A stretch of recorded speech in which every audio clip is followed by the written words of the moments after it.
Okay, hey guys, and welcome back to my channel. I have water here because I've just been hella thirsty this week. But like, I'm really excited to do this episode because today's episode is gonna be about the Penthouse 2 and where we're at now, because this show is too much. Like, I did my first review on the Penthouse 1, and when I binged that, and I honestly got into this show because of TikTok. Like, someone had posted this scene where Simchi Rayon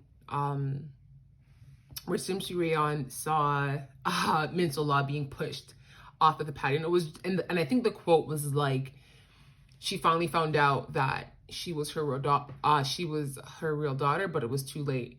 And I was like, oh my God, like I have to watch that show. So I completely binged the first season, and like 2 weeks later, season 2 came out. And right from the jump, like right from the first episode, I'm like, oh my God, y'all are about to ruin my whole life. This show is so good. I don't even think I could fully put into words how good this show is, because it is unreal. Like the character storylines, the character dynamics and chemistry, like everything is so good and so on point, to the point where it's like the emotions you have towards these characters are so like pure, you know? Like the hate I have towards Chun Soo Jin. I could beat her ass on sight. That's how I feel. And you know, we're currently at the 8th episode, and I believe there's only going to be 12 episodes in this season, and I don't know how I'm gonna be able to like control myself if I don't get all I need to get out of this show by the end of the season. And I heard a 3rd season's already in the works. And let me tell you guys, this is the first time I've ever watched a K-drama with seasons. I do not do seasons, but this show has me so hooked that they can drop 10 seasons and I would probably watch. So I'm gonna start with Eun Yoon Hee. So he comes back to Seoul after being on the run, after she was basically broken out of prison. We're on her route to prison by Logan Lee in season 1. And she comes back, she frees herself because they end up framing the maid from Ju Dante's house as the murderer. And as we know, the maid from Ju Dante's house is a psychopath, and she's also obsessed with Ju Dante, which is like, you know, like and like attract. So that makes a lot of sense. And yeah, so Eun Yoon Hee comes back to Seoul. She clears her name. She reconnects with her daughter. And then, and by the next episode, we find out she is married to Ha Yoon Chul. And for me, like, I was a total stan of this relationship, and you know the reasons why they started it, because they both had people they wanted to revenge, and it was like the best, in my opinion, the best and most dramatic way to do it. And they really made a point. But let me get back to where we are now in the show. So what do we know so far? Okay, so this show is so crazy because there's so much going on. Okay, so Eun Yoon Hee, her and Ha Yoon Chul are filing for divorce. And this is stemming up because Bae Na, you guys, the episode where Bae Na was murdered, let me tell you, the tears coming out of my eyes that day were unreal. It was like a pool of water. I was bawling my eyes out. I was crying so hard. I was like, my chest was like tight. Oh, so yeah, Ha Yoon Chul and Eun Yoon Hee decide to divorce. Well, Ha Yoon Chul decides to divorce Eun Yoon Hee because of his guilt towards Bae Na's death and him knowing that his daughter Ha Yoon Byul was the murderer. Eun Yoon Hee at this point is already aware of that fact, because Logan Lee told Chin So Jin, Ha Yun Chil are both aware that Ha Yun Bil is murderer, and they've been just covering it up. Like, even though she murdered Min So La, which is like, it's so hard to, this is the thing, it's so hard to love these characters because all of them did something horrible at one point or the other. Every single last one of them. But then at the same time, we're forced to also love them. Mind games. So with Ha Yun Chil, in the beginning of the season, we see that he is in New York and he hooks up with Chun So Jin. And right after he hooks up with her, Ju Dan Tae, who's been stalking her, who continues to keep, tabs on her, sends a bunch of American men to basically murder him. Some way, somehow, we still don't know how the heck he survived that beat up and being thrown into the ocean with his hands tied and mask on his face. Like, I really want to figure that out. I can't wait for that to be disclosed to us because I'm still confused. So he survives that. He starts his own medic business and marries Woo Yoon Hee. He comes back. His relationship with his daughter and Chin So Jin is very tarnished because of his relationship with Woo Yoon Hee. I have to mention a special character who's really come around and who I'm batting for throughout the show. Kang Ma-ri. The episode, I think it was episode 5, when Kang Ma-ri finds out that all the kids at the school were highly bullying her daughter, Yeojin, and she turns straight hood. Straight hood. Straight hood. And I was literally in my living room like, yes, go burn that building down. Go burn it down. Yes, come through. Because we all start to find out that, like, she's not really high class and rich and, like, from their background. She really worked her way up. So she has some hood in her. And when she came into that building, like, ready to pop off, I said, yes. She went to every kid's house, wrung them out. I said, yes. Period. So Kang Ma-ri gets bare ratings this season. Bare ratings this season. Her and Yeojin get bare ratings this season. Yeojin boxed Ha Yun Bil the last episode. And let me tell y'all, yes. Yes.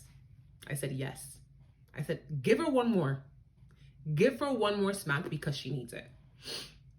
But here I go ranting again. So yeah, with Woo Yoon Hee, she's still reeling from the death of Beirona, which I'm pretty sure all of us are still reeling from. And she's currently on the path to find the birth mother of the twins, who is the twin of Shim Soo-ryeon. Okay, and let's just double talk about Logan Lee and Na Yi-go. So Na Yi-go is the long-lost twin of Shim Soo-ryeon. And what I need to know today is the deeper storyline we didn't get from season 1 about Logan Lee and Shim Soo-ryeon, and now her twin sister. Like, where did this girl come from? Like, I really need to know how Ju Dan Tae is connected in this. Like, was he plotting on Shim Soo-ryeon from the jump? Like, was this all just a plot from the get-go? I'm so confused.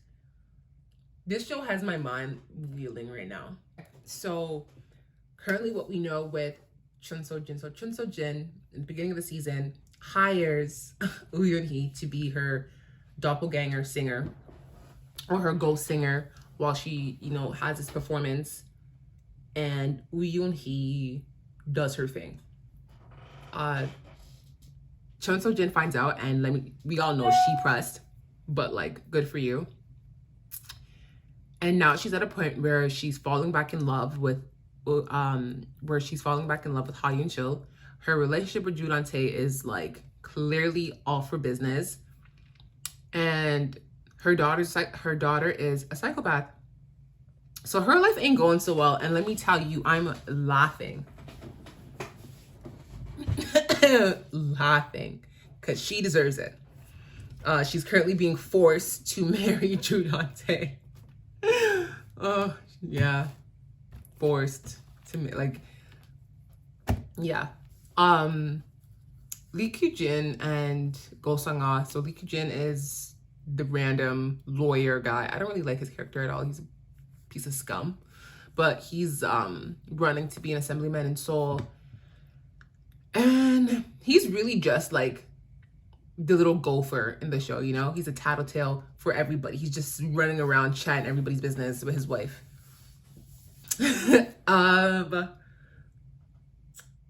Okay, I really want to say this guy for last, but because I'm going through all the parents first, and then I'm going to go through the kids.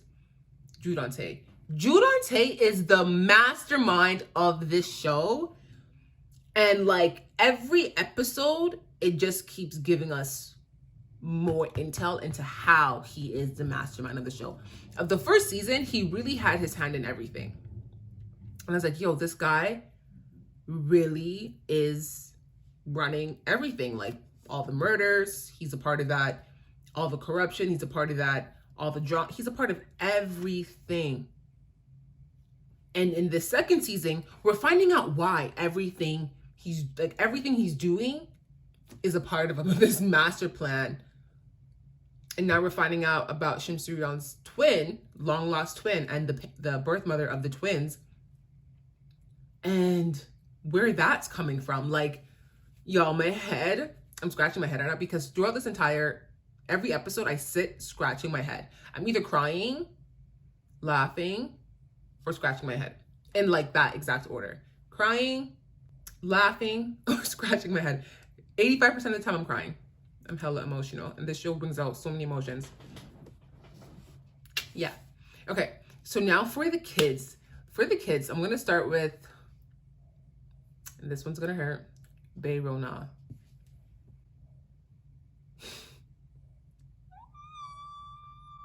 You guys. Yo! Bae Rona is dead. And I know we're all praying to God and hoping on all that is out there in the universe that Logan Lee did take her out of the hospital. And I'm praying, like, listen, if Logan Lee does not have Bae Rona, I'm canceling this show. I'm calling it here first. If Bae Rona is not with Logan Lee in America recovering, I am canceling the show. I'm gonna be so mad. I don't know what I'm gonna do here in Canada, but let me tell y'all, I'm gonna be so mad if Bae Renault's not alive, because when I mean I cried my heart out, I just hit myself. When I mean I cried my heart out in that episode, like, ooh, and the scene, you guys, the scene when Min So-la, oh, the scene when Min So-la comes and basically like protects her, you guys, oh my God. The emotions I was going through were like this. I was so, my brother like literally came on and was like, are you okay? And I was like, I can't. I literally, I don't know. I'm pretty sure I paused the show for like 40 minutes and just had to catch my breath. Yeah, I had to catch my breath because let me tell you, I was in tears. And, you know, the fact that she came back, she won, you know, she sang her heart out. She won the trophy. I don't even know what it's called. She won the trophy, whatever, first place. And she was like, from the first episode when they pushed someone down, you know, in the first episode when they show us that, like, you know, someone was murdered, I was praying to God it was Hyun-byul. And I know that's probably horrible of me, but I was like, please, she needs to go. But evil characters never die right away. They always allow the evil people to just carry on throughout the show doing evil. Goodness sakes, she needs to go. But anyways, yeah, Bae Renault. So she comes back, and as I expected in season 1, in my season 1 review of this show, was that her and Jisoo-kun, like, yo, if this girl ain't alive somewhere, I'm gonna be pressed, because I need her and Jisoo-kun's relationship to, like, you know, progress as it should. Okay, let me move on. Oh, I need her to come back. Yoo Jin-hee. So Yoo Jin-hee is a real one. So in the beginning of the season, we find out that Eugenie starts to become, you know, the victim of bullying by the evil squad because she had, I believe, you know, went to visit Beirona and give her food and help her out because she's a kid on her own with no parents, because Eugenie has a heart. Funny enough, and Eugenie was the girl that was bullying her in high school, in the old high school, like in season 1, but you know, she's coming full circle. And she is heavily bullied for it. She starts losing her hair. And, you know, we finally get to, I believe, episode 6 or episode 5 or 6, when she confesses to the school board that she has indeed been bullied and she's losing her hair for it. That's when her mom first finds out, and her mom goes hoodlum on them, straight hood. And Eugenie and her mom right now are straight up ride or die Uyun-hee and Beirona, and I give them bare ratings for that. 10 out of 10. Jusuk-kyung. So Jusuk-kyung, you know, the female part of the twin set, I really want her to grow out of this evil mindset of hers, because I feel like she can be an amazing person and probably a really amazing character throughout, you know, the rest of the season and even into season 3. Because I'm rooting for her. I'm like, girl, please do better. Do better. Like, sis, do better. She right now is just a bully. And it's like, girl, your character can be so much more than a bully. Like, get over this pain you have of, you know, disrespecting Shamsuri-yeon and regretting it. Grow the F up and be a better person. I'm rooting for you. Just okay. Hyun-bil. Yo, she crazy, man. She needs to go. That's all I gotta say. Hyun-bil, again, is another bully, but she's on a psychopathic level. She's still pressed that Jusuk Hun has feelings, blatant feelings for Beirona, and the fact that Beirona is way more talented than she is. And again, you know what? I do feel for her in a way, because, you know, she's still reeling from the fact that her mother murdered her grandfather. Her mother is, you know, marrying Drew Dante. And she has a whole lot of reasons to be pressed. Her father is now married to Beirona's mom. And she's just mad. Like, she's just mad. And you know what? I feel for her in a way, but like, no need to be crazy. Seek help, girl. Seek help. Or you need to go. Producers, writers, listen. If Hyun-bil don't fix up by the next episode, which is episode 9, take her out the show. She needs to go. Thank you. Okay, and my fave, Jusuk-hun. You guys, Jusuk-hun is like coming through and through and through in every episode, and I couldn't be prouder. I love this. This is my favorite character of the show, because he's super low-key, super quiet, barely speaks, but let me tell you, his presence is telling. The few words he's had with Beirona, it's telling that he loves that girl. His few words with his father is telling that he about to stomp him out. He's about to stomp him out. He's almost about to stomp out his sister, and I'm ready for that. I'm like, she needs a quick 1-2 because she needs to get her mind right. But yeah, Jusuk-hyun, like right now we're seeing that he's really developing into his own person. And he sees his dad for what he is. I believe he also knows his dad murdered his mother, Shamsuri-yeon. And he knows his dad is the mastermind of everything. So again, he's that little quiet fellow who's in love with Beirona, who's just preeing everything. And let me give this man bare ratings for what he's doing right now. So for those who haven't watched episode 7 and episode 8, Jusuk-hyun found out from his sister that Hyun-bil murdered Beirona. So instead of getting upset, getting pressed, and, you know, calling her out, he's manipulating her in the best way he knows how, through affection. So he showed up to, you know, he's going up to her talking about, you know, I like you, let's date, let's make it official. And he's pushing her to try to remember that she murdered his girl.